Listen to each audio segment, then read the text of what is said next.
Tonight on CTV News, preparing for the worst. We're seeing more and more of these above normal, warmer than normal summer outlook. The province's prediction for a tough wildfire season, how firefighting has become a major source of jobs. Tomorrow is too late. I'd say let's get this done today if they can. How the province is rewarding one BC city for having high vacancy rates. Any kind of product that we bring in is definitely going up a little bit more in price. Next week, Ottawa suspends the federal gas tax. Why some say it won't hit the brakes on rising food prices.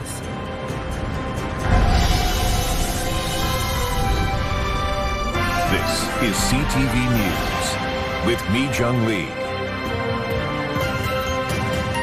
Good evening. Thanks for joining us. The NDP government has often touted its crackdown on short-term rentals for making housing cheaper and helping renters. But now the housing minister is hinting that the rules will be relaxed in one Okanagan city, something that business groups say can't come soon enough. CTV's Ben Milger reports. Kelowna may be called the Orchard City, but these days it's better known for lake views, vineyards, and golf. A true summer playground in the heart of the Okanagan, if you can find a place to stay. We've been hearing from our business community and others in the community that feel the short-term rental restrictions have had a negative impact on our tourism numbers and visitors to the area. To increase the rental stock for locals, the province implemented restrictive short-term rental regulations in 2024, reducing the number of listings available on sites like Airbnb and Vrbo. A municipality must have a vacancy rate over 3% for 2 consecutive years to apply for an exemption. The latest data from CMHC shows Kelowna's vacancy rate hovering just below 7%, and the city wants to ease the restrictions. They've been very thoughtful about not wanting to repeal all of the work, but take a more nuanced approach. I really appreciate the leadership that Mayor and Council there have shown, and look forward to saying more soon. Through his office, Kelowna's mayor declined an interview request until there is something concrete to announce. On a visit to K-Town last week, the premier made it clear that could happen soon. The timeline that we had was November. We recognize that that's not helpful for the summer tourist season. Dale Holmes runs a company that manages short-term rentals. Many of his clients own condos in buildings downtown tailored to tourists, and he hopes the changes apply specifically to them. They allowed for these to be built under the premise that they could be a short-term rental. They were sold as that, they were marketed as that, and so we've had owners purchase with that in mind. With the Memorial Cup, a pair of BC Lions regular season games, and the BC Summer Games all on the horizon, STR hosts and potential visitors anxiously wait for news on the scope of the changes. Ben Milger, CTV News, Vancouver. In the wake of more issues with BC Ferries, the Minister of Transportation had some strong words today when asked if the company needs a provincial ombudsperson. We have a Ferries authority, we have a Ferries board, we have a Ferries commissioner. I don't think we need any more bureaucracy. BC Ferries has had a number of cancellations recently, including a handful of sailings between Horseshoe Bay and the Sunshine Coast due to mechanical difficulties on the Queen of Surrey. The same vessel was out of service earlier this month due to a separate issue, as was the Spirit of Vancouver Island. The BC Conservatives are adding their voice to a growing list calling for a public inquiry into the Metro Vancouver board. Housing opposition critic Linda Hepner says Metro Vancouver has become a, quote, unaccountable, disorganized mess. This week, Surrey Council voted unanimously to call for a public inquiry alleging wasteful use of taxpayers' money. Both the City and District of North Vancouver have urged the Premier for a governance review. Metro Vancouver has come under intense scrutiny because of a lack of transparency and cost overruns at the North Shore wastewater treatment plant. Hepner says the province promised it would step in 2 years ago. I don't think that's good enough. I think the people deserve better, and I think right now when we're looking at finances the way we have to because we're in such dire straits, I think that it's a very fiscally responsible call to have a public inquiry. We have a number of concerns about Metro Vancouver governance. That's why we appointed a provincial appointee to their governance review. We're watching that very closely. The Premier and I met recently with Mayors Buchanan and Little to hear their concerns about North Vancouver and the wastewater treatment plan, and are looking closely at the recommendations that they put forward. Last year, Metro Vancouver's 41-person board was described by a Deloitte review as large and unwieldy. Hotter, drier summers have become the norm in BC, and this year that trend is projected to continue. The NDP is bracing for another challenging year fighting wildfires, with the next couple of months critical in determining how extreme the season will be. And as CTV's Rob Buffum reports, thousands are signing up to be on the front lines.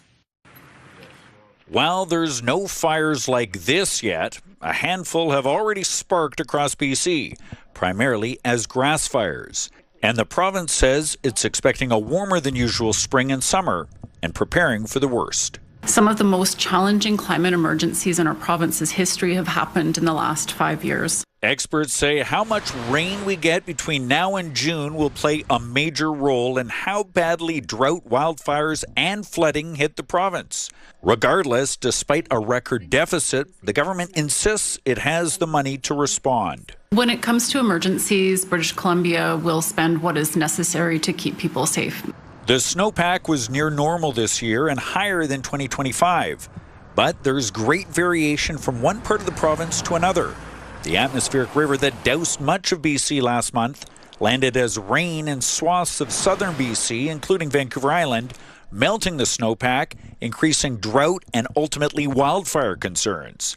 But as snow in central BC and higher elevated areas where there's an increased flood risk. No matter where you are in BC, we all need to be mindful that conditions could change depending on how this spring and this summer unfold. The province says it's ready for what could be a tough forest fire season, most likely in the northeast, Chilcotin, and southern interior. The BC Wildfire Service set a record with 2,400 applicants putting their name forward to participate and be wildland firefighters. While BC endured fewer wildfires last year than the preceding couple of summers, the intensity and size of those fires grew, fueled by changing conditions, says the government. We are seeing the impacts of climate change, from wildfires to floods to droughts, extreme weather. Those tasked with keeping the province safe hope this year bucks that trend. Rob joins us live from Victoria now. And Rob, officials are also concerned about AI and how people get their information during wildfire emergencies. That's right, Mei Jung. The forestry minister today really did caution people about AI a few times. He said, don't get sucked in by videos or images that you might see on social media platforms like Twitter or Facebook during emergencies like a wildfire. Instead, Ravi Parmar encouraged people to get their source of information during things like a flood or a fire from local news or from government apps. Mei Jung. Good advice. Rob Buffum reporting live tonight from Victoria. New research is raising questions about how education dollars are being spent in BC. Data suggests private schools may be receiving a growing share of public funding. CTV's Craig Krause has more on the calls to scrap the private school funding and how the province is pushing back.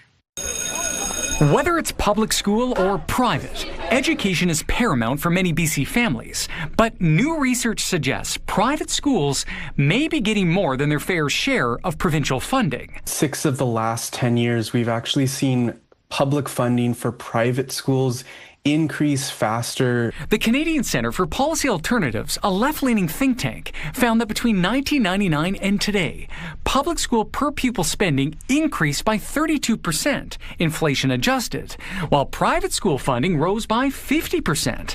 Its research also suggests spending on public schools as a share of GDP has declined by 0.7% compared to a decade ago. We're not putting our investment in public schools as the economy has grown. So we took those findings to BC's education minister. I just fundamentally disagree with the report report's premise and with the conclusions of the report.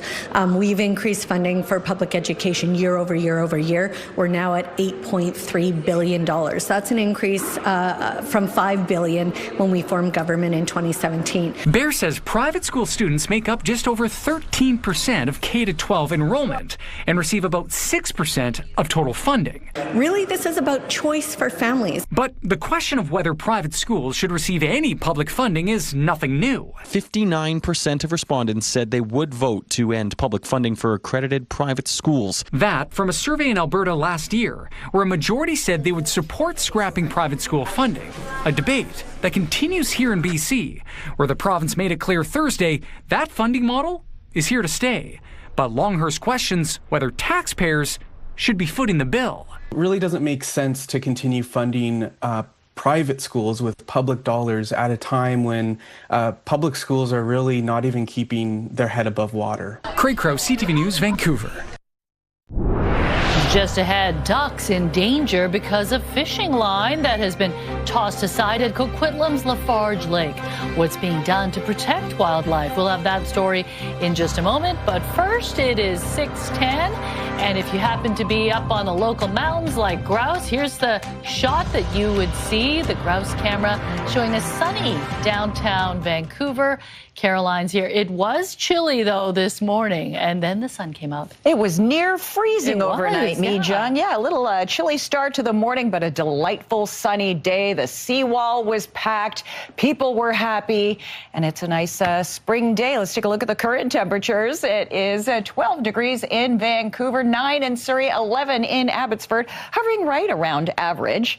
As for the next 12 hours, there it is. We are going to see a high between 12 and 13 tomorrow. A little bit of cloud cover overnight, another chilly overnight into tomorrow morning, but a little bit more cloud tomorrow than today, but still dry.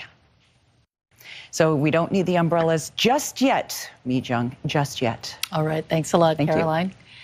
Advocates are raising concerns over ducks and other birds getting tangled in fishing wires at Coquitlam's Lafarge Lake, while the city is cautioning those who do come and enjoy the fishing to do so responsibly. CTV's Ben Nesbitt has the story.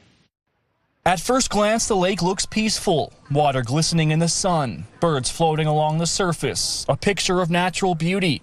But look a little closer, and there is a hidden danger lurking beneath.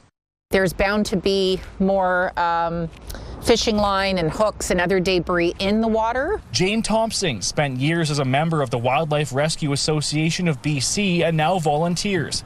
She often walks along the shoreline of Lafarge Lake, a popular spring and summer fishing destination. Her mission, keep the birds safe. But the biggest problem is that once we get the call, it's really hard to catch a bird that's entangled in fishing line.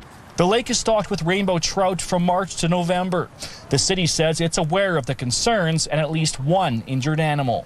We're working very closely with the Wildlife Rescue Association on trying to capture the bird and get it assisted and rehabilitated. Officials say people are encouraged to enjoy fishing at the lake as long as they do so responsibly. We just ask if you're out there fishing at the lake that you're really diligent about cleaning up your fishing line, making sure any fishing hooks or bobbers or lures, you take all of that material with you at the end of the day. Thompson says if you see a bird in distress. This is trained staff who know how to deal with injured wildlife, how to handle injured wildlife. Oftentimes they can die just of stress. Again, they don't realize that we're there to help. So while the lake may look like a haven for wildlife, one small piece of left behind fishing line can make the difference between life and death. Ben Nesbitt, CTV News, Coquitlam. Trouble for Ticketmaster, how a court ruling could see concert goers get refunds on fees. Also ahead. Drones carrying explosives are doing avalanche control at Whistler. A first for a Canadian ski resort. The growing buzz of drones in many industries. When CTV News at 6 continues, stay with us. Delta police have released new video as they work to identify the suspects in an arson that happened a year ago. It shows two masked people pouring gasoline around a home on 84A Avenue before setting the blaze and taking off. Luckily, no one inside the home was hurt. If you recognize the suspects or have any information, contact Delta Police. A ribbon cutting in Delta marks the official opening of a first-of-its-kind lithium refinery that Ottawa says will help close a gap in Canada's battery supply chain. With the capacity to produce enough battery-grade lithium for roughly 25,000 electric vehicles each year, this facility is a significant achievement, technologically, economically, and environmentally. The new Mangrove facility is being called the first commercial electrochemical lithium refinery in North America. The electrochemical process cuts carbon emissions by nearly 75% compared to conventional chemical refining. The plant was made possible thanks to nearly $22 million in federal funding. A man in Maple Ridge is facing some hefty punishment after going more than 100 kilometers per hour over the speed limit while allegedly impaired and with his kids in the car. Mounties say the man was clocked going 191 kilometers per hour along Lougheed Highway last weekend. Once he was pulled over, the man was allegedly displaying signs of impairment and then failed a roadside breathalyzer test. They add he had his kids in the car at the time of the incident. The father was given a 90-day driving prohibition, a $483 fine, and had his Tesla impounded. The Ministry of Children and Family Development was also notified. Avalanche control can be a risky enterprise, but Whistler Blackcomb now has some new technology helping keep people out of harm's way. And as CTV's Penny Daflos explains, it's another example of drones becoming more common at job sites and beyond. It may look like any other drone flight, but these operators had to jump through a lot of regulatory hoops to get here. Transport Canada, WorkSafe BC, and NRCan. In order for the drone to carry explosives for avalanche control, Alpine Solutions just got the green light and have now used their system at Whistler, making it Canada's first commercial application at a ski resort. It's got its use case, but other methods also do. In certain cases, this is going to be the go-to. In other methods are actually going to be more applicable.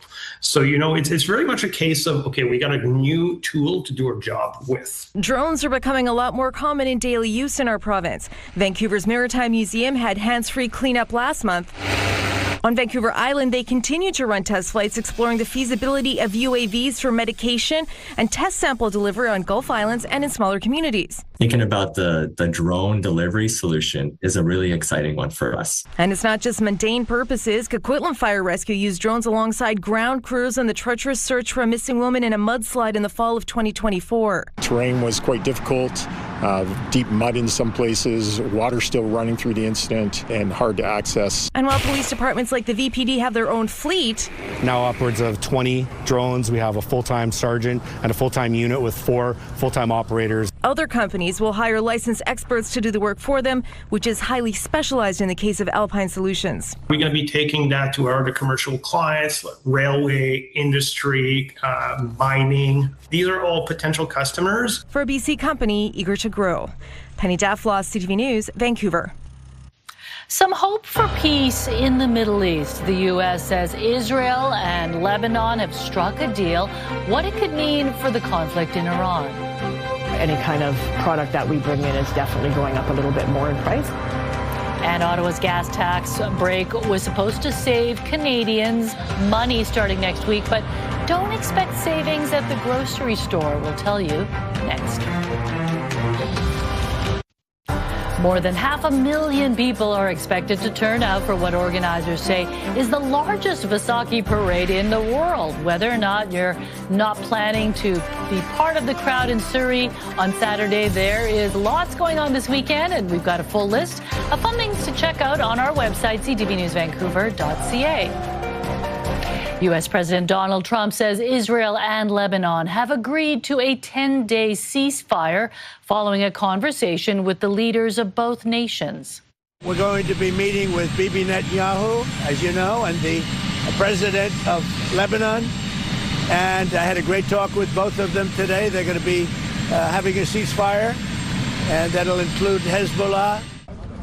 The ceasefire came into effect at 5 p.m. Eastern Time. The announcement comes 2 days after the countries held their first direct diplomatic talks in decades in Washington. Trump says he's invited the leaders of Israel and Lebanon to the White House for more peace talks. The new truce could have a positive impact on the ceasefire between the U.S. and Iran, as Iranian leaders have insisted the agreement include Lebanon. Currently, negotiations between the U.S. and Iran are at a standstill, with Iran's foreign ministry saying no specific dates have been set for a new round of peace talks. Meanwhile, Trump says that could happen this weekend. A Pakistani mediator was in Tehran today trying to secure a second round of negotiations between the U.S. and Iran ahead of the April 22nd deadline of their shaky 2-week ceasefire. Meanwhile, the U.S. continues to enforce a naval blockade on ships entering and exiting Iranian ports in the Strait of Hormuz. The U.S. military says no ships have passed through, squeezing Iran economically. Tehran calls the blockade a violation of the ceasefire and is now threatening to block shipping from the Persian Gulf, the Sea of Oman, and the Red Sea if it continues. The war in Iran is driving up fuel costs, and local groceries are feeling the squeeze. CTV's Dimitra Maragos looks at how global conflict is pushing prices higher for independent stores. The feeling you may have at the pump may start to trickle into your grocery cart. Brigitte Crosby, the owner of Tidal Foods, an independent grocer in Chilliwack, she says the impact of the war in Iran has breached the doors of her store. We deal mostly with meat product, so any kind of product that we bring in is definitely going up a little bit more in price. Crosby says while she has put an emphasis on keeping her prices low, recently suppliers have contacted her about increases. We have some suppliers sending us letters saying that the delivery charges have increased by like 50%, so quite significant. And Crosby isn't the only one seeing this. CTV News has obtained letters from two of Canada's largest food suppliers, including Maple Leaf Foods, stating they would be implementing a fuel surcharge.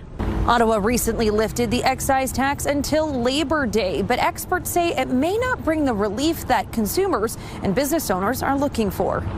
Yeah, it probably won't to most end users, and that's because much of the Canadian economy moves with diesel, and the diesel excise tax pause only amounts to 4 cents a litre.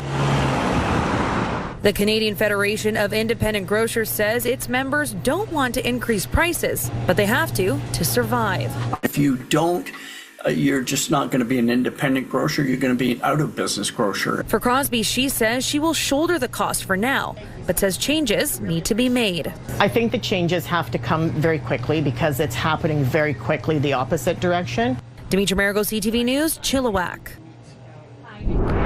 Amazon's new fuel surcharge will take effect tomorrow. Earlier this month, the Seattle-based company said it would add a 3.5% surcharge to cover the cost of packing and delivering goods. Amazon says the charge is necessary to help cover rising fuel costs. A victory for concert goers. That's how U.S. officials are describing a jury ruling against Ticketmaster. Could it lead to lower ticket prices? And the sense I had was this sense of fragility and feeling small, infinitesimally small. Nearly a week after the Artemis II crew returned to Earth, reflections on their historic journey and the bond that they formed. Also ahead, Calgary has been hit with a blast of winter, up to 30 centimeters of snow in some parts of southern Alberta, wreaking havoc on the highways. That's ahead. Lots of snow there, not so much here. Time for tonight's Skywatch. Another stunner on the south coast. Here's a shot of eastern Falls Creek looking towards the Cambie Bridge under a bright blue sunny sky. CTV Skywatch is brought to you by Kermac Collision and Autoglass, the name you'll remember when it matters. Kermac cares for kids. Spotting a cougar in the wild is rare on Vancouver Island unless you just so happen to be walking down a rural Comox Valley road. This incredible video taken yesterday shows a large cougar calmly sauntering down Seacliff Road in Comox. The big cat moves from side to side, seemingly enjoying itself as it skips and frolics a bit before disappearing into the brush. BC's Conservation Service says it has received no reports of any interactions in the area. A ruling by a U.S. jury has found that Live Nation and its subsidiary Ticketmaster operated an illegal and anti-competitive monopoly and overcharged customers. It's a verdict that could change how millions of Canadians experience concerts. CTV's Andrew Johnson shows us how. Anyone who has ever felt ripped off by Ticketmaster will likely cheer this ruling.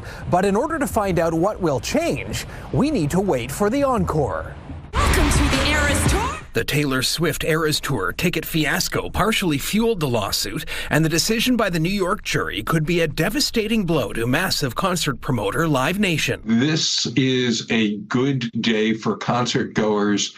And it was a very, very bad day for Live Nation Ticketmaster. The company could now be forced to split from Ticketmaster and pay hundreds of millions in fines. The jury also found Ticketmaster overcharged people by close to $2 per ticket. That money plus damages could be coming back to customers. And it could lead to lower prices. What it almost certainly will lead to is more competition, more opportunities for acts to go to different venues and not end up where Ticketmaster takes a big percentage of the money that's coming out of fans' pockets. That lawyer told me this U.S.-based ruling does apply to Canadians if the judge awards damages to concertgoers. Someone who bought a ticket to a Canadian show from Ticketmaster will be eligible. Andrew Johnson, CTV News, Vancouver. While it's been a mostly sunny spring day in Vancouver, people in Calgary were treated to another blast of winter weather, causing chaos on the streets. See on Monday, I guess, because it'll be 20 on Monday. It's excellent for nature, like my garden and my yard need it, but it's enough. Enough is enough. Calgary police say since midnight there were 150 crashes through the city, and 30 of them involved drivers hitting other vehicles and taking off. Cars were seen in ditches just outside the city limits, and several flights were also delayed. As much as 30 centimeters fell in some areas. Caroline, my father-in-law, sent me a photo of about this much snow on his deck, and he said, no drinks on the patio today. Not till Monday when it's 20 degrees, like that guy said in the pack there. That's true. They do get the wild swings in temperature. They sure do. Well, not so much for us here. Well, let's take a look at the forecast. Let's take a look at what is going on right now. It is delightful out there, friends. It's 11 degrees. It is sunny. People are strolling Robson Street, the seawall. It is nice. Average is about 13, so we're right around there. The dry and relatively mild weather will continue tonight. A wee bit of cloud cover, but again, dry. Tomorrow morning, you will be needing your sunglasses yet again. A little bit of cloud cover as you're heading to work. Mix of sun and cloud will be the theme of the day. Will be in the double digits yet again with a high of 13 degrees. So again, a little bit of cloud cover tonight. No major precipitation. You can see some little pockets of green, but this is not going to result in any sort of rain or any need for an umbrella tomorrow. Around midday tomorrow, nothing but sunshine, and then the clouds return again. So it's going to be, again, mix of sun and cloud throughout the day, but again, dry. So we've got that going for us. As for the forecast for tomorrow, Port Hardy, mix of sun and cloud and 10 degrees. Campbell River and Comox, you're going to see more cloud than sun, but still a nice day there, 12 degrees. As for the South Island, Tofino, more cloud than sun, 10 degrees. Port Alberni, overcast and 12. Nanaimo, increasing cloudiness as the day goes on, 14 degrees. Gulf Islands, Victoria, mix of sun and cloud and a high of 13. The Sunshine Coast will see a little bit of sunshine, cloudy start to the day. The sun will break through, 12 degrees. Sea to sky between 10 and 14 degrees under a mix of sun and cloud. Mix of sun and cloud for the lower mainland between 13 and 14 degrees. So Tomorrow is another day where you will need your sunglasses. We'll see more cloud tomorrow than today, but still a nice day ahead. We do have a little bit of a blip in the radar late Saturday night, early Sunday morning, not showing any major precipitation, but there is a chance of showers, and I'm watching that because I know the Vancouver Sun Run is happening on Sunday. Should be a nice day for that to get out, 16 degrees. And look at Monday. Sunshine, 18 degrees, but then Tuesday and Wednesday happen. But that's a Tuesday and Wednesday problem. Let's enjoy the sun while we still have it, Mijung. Yeah, and remind ourselves we do need to throw in some rain in the spring forecast, right? Yeah. All right, thanks, Caroline. Thank you. The crew of Artemis II has been back on planet Earth for nearly a week. The 4 astronauts, including Canadian Jeremy Hansen, shared their thoughts on the mission, life in the capsule, and what's next. CTV's Heather Wright reports. They traveled more than 400,000 kilometers to the far side of the moon and back. Commander Reid Wiseman says the crew launched as friends and returned as best friends. We are bonded forever. I mean, that's the closest 4 humans can be and not be a family. For 10 days, the Artemis II crew captured the hearts and imagination of the world, going further and faster into space than any human has gone, and seeing the moon and the world from brand new perspectives. We're all kind of struck by these things that make us feel small. And that the sense I had was the sense of fragility and feeling small, infinitesimally small. But yet, this very powerful feeling as a human being, like as a group. Speaking to reporters from the Johnson Space Center this afternoon, the crew says while they had an idea of the attention their mission was getting, they initially didn't know the extent of it until talking to their families back on Earth. When my husband looked me in the eye on that video call and said, "No, really, you've made a difference," it brought tears to my eyes, and I said, "That's all we ever wanted." Canadian astronaut Jeremy Hansen hopes this mission inspires the next generation of astronauts to dream big and says it underscores the importance of working together. Don't do it alone, and share what you're trying to accomplish with others, because you need the support of others to do big things. And so share your goals, be brave enough to share them, and then you'll be surprised how people surround you and lift you up to accomplish them. Asked how optimistic they are that humans could soon have a permanent presence on the moon, Commander Wiseman said not only is it doable, but doable soon. Heather Wright, CTV News, Toronto.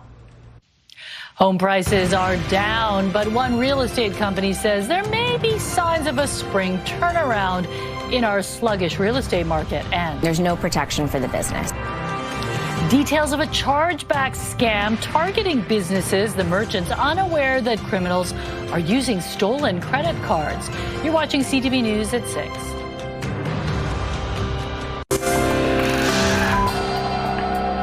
Taking a look at today's markets, the Canadian dollar traded for just under 73 cents to the U.S. dollar. Oil up $3, closing the day around $91. Gold lost around $15 on the day. The TSX down 103 points, while the Dow Jones gained 115 points. At least one major Canadian real estate company says there may be signs of a stronger market this spring, even as sales remain low. According to Royal LePage, in the first quarter of the year, the average price of a home in the region dropped almost 5% year over year, and it's down 4% from the last quarter of 2025. In the city of Vancouver, prices dropped almost 5.5% year over year. But Royal LePage adds that transaction volume increased in March, which could be a sign of a stronger spring. The downgraded housing market is inviting creativity. Take what's happening in one small city in Manitoba, where people can buy a home with a down payment of as little as just 1%.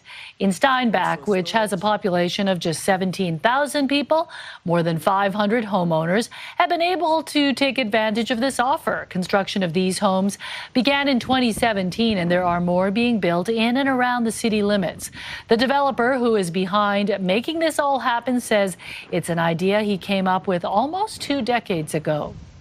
I was down in Florida and I toured a Habitat for Humanity little town site, which they'd built a little community there of 110 homes, roughly about there. And I told my wife, this is what I want to do. The neighborhood includes townhomes, duplexes, and single-family homes. And thanks to a partnership with a local credit union, buyers avoid insurance fees typically required for down payments under 20%. Chargeback scams are a form of theft where a person claims they didn't receive an item they purchased in order to get their money back. Now some criminals are using stolen credit cards to defraud businesses out of thousands of dollars. CTV's Pat Foran explains.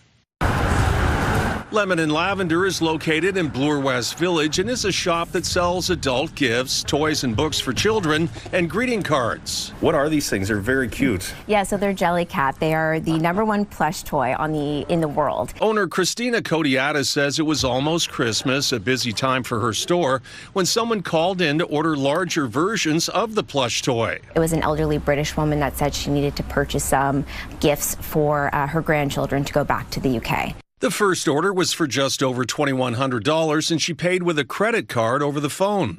When she purchased them, she said a driver was going to come pick them up. We didn't think twice about it. We wrapped it up nicely for her. We met the driver at the door. We handed him the items, and that was the end of it. Days later, the same person called back and made another order for almost $1,800.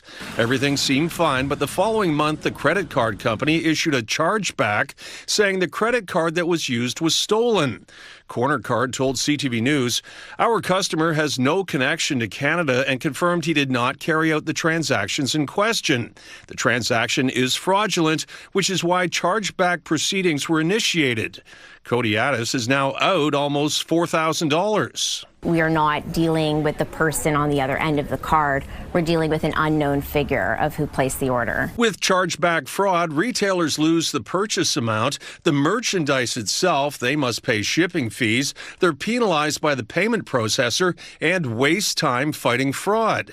When Kodiatis posted what happened on social media, other businesses said the same thing happened to them. This seems to be an ongoing, continuous scam using the same format, an elderly British woman calling and buying for her grandchildren. The store now redirects callers to their website for purchases and says the scam is a warning for others. There's no protection for the business. There's just nothing to help us with, and that this can happen again. And that really worries me. Pat Foran, CTV News. New data shows a growing number of Canadians are making the move from gas to electric vehicles.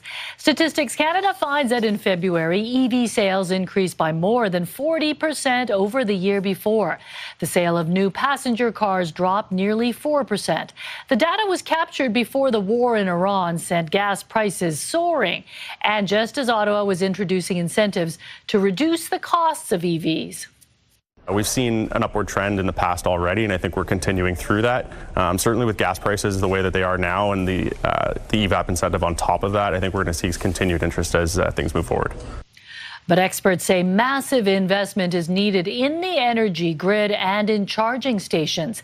Canada has fewer than 40,000 charging ports, and many are not fast-acting. Plus, it can be difficult and expensive to set up a home charger.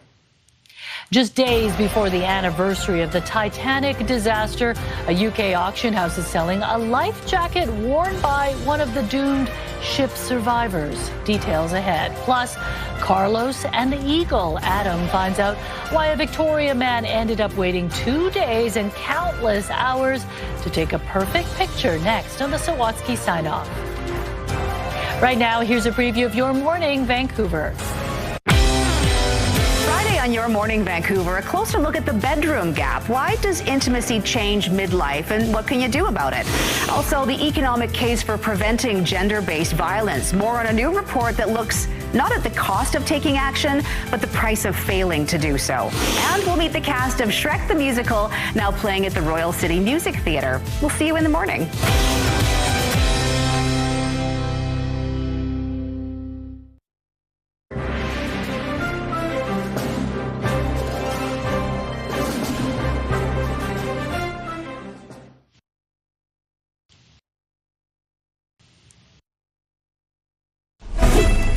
Hey, The old machine. It's funny to be on the outside. Used to be in the hot seat. Would you like to ask me some Ariana questions? Grande is in the hot seat in the new trailer for Focker-in-Law. The fourth installment of the popular Meet the Parents franchise will see Ben Stiller and Robert De Niro reprise their roles as Greg and Jack, with Grande playing a girlfriend being introduced to the dysfunctional family. Focker-in-Law hits theaters November 25th. The PNE has just released its final list of performers for the upcoming Summer Night Concert Series, and it's about to get weird. See me roll on my Segway. I know in my heart they think I'm wide and nerdy. Just too wide and nerdy. Weird Al Yankovic will play at the new amphitheater on September 3rd, and the next night, Earth, Wind & Fire will perform. The other artists confirmed today include Pierce the Veil, Sarah McLachlan, and Boy George and Culture Club. The Summer Night Concert Series runs August 22nd to September the 7th.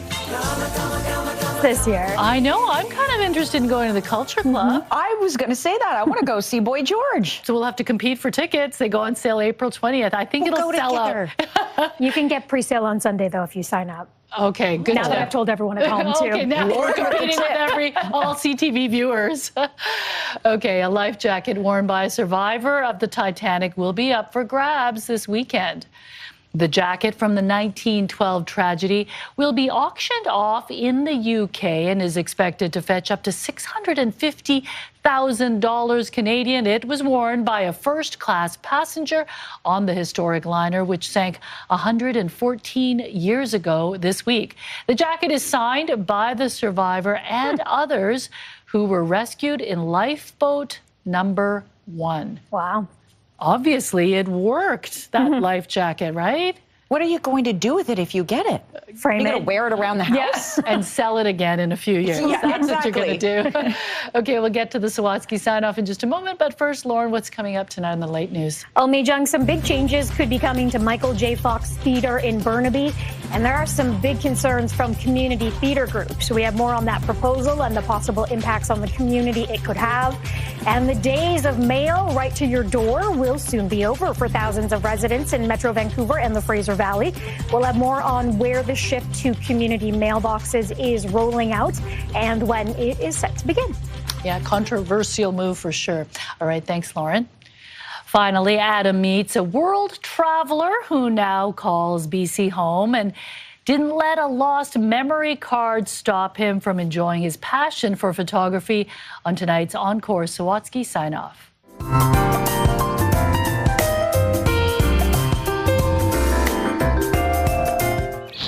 After 2 days and countless hours, Carlos Paniagua's still searching. It's like trying to find a needle in the haystack. In this grassy field yesterday, he lost his camera's memory card. More than 3,000 photos.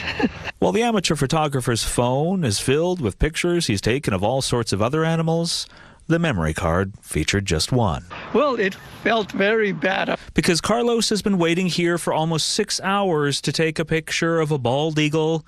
I love this animal. Perched on top of one of the world's tallest totem poles. So I have a few seconds only to get ready. My camera is already focused on the top of the totem pole. No, seagull. While he's already spent another few hours today trying to see his beloved bald eagle again with no success, Carlos is undeterred. Oh, look at that. This is the best view, you know. You see, after growing up in South America, Carlos traveled to more than 100 countries.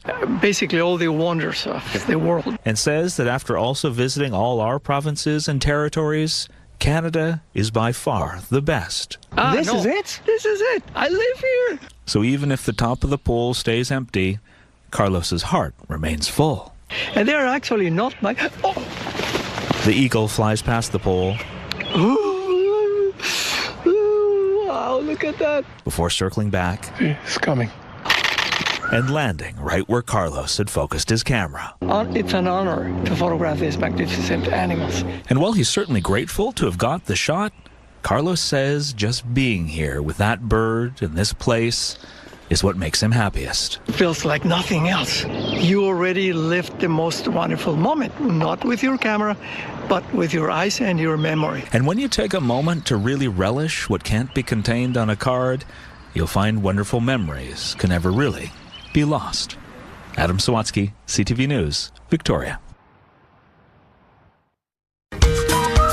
The Sawatsky sign-off, brought to you by 1-800-GOT-JUNK. They make junk disappear. All you have to do is point. So sweet. Fabulous shot. Just find a hobby that gives you that much joy and stick with it, right? Yes, I love it. And if you love beautiful photos of birds, well, you're in luck. How's this for a scenic snapshot? It's an osprey, I was told. And if you want your photo featured, email us, scenicsnapshot@ctv.ca. Very similar to the shot of the eagle that he took, right? Yes, there's a theme. Stunning photo. All right, thanks for joining us. Have a great evening. Good night.